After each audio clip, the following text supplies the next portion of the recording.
So when you open up Kimi, there is a certain theme applied to it, and right now the theme is light by default. If you want to go ahead and change the appearance of Kimi, then you can simply go around onto where you see your profile and then click on settings. So once you go ahead and access there, you can see that theme is an option, and right now it's using the system theme, which is set to light. If I were to set it to dark, however, now you can see that everything now is dark. So the texts are dark and everything is text is bright and everything else is dark. As you can see right here, the interface itself has changed.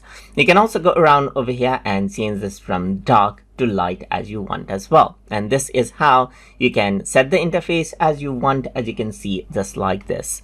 So this is how you can go ahead and change around the appearance of Kimi as needed. So hope you guys learned something as always. And as always, please like, comment, share, and subscribe.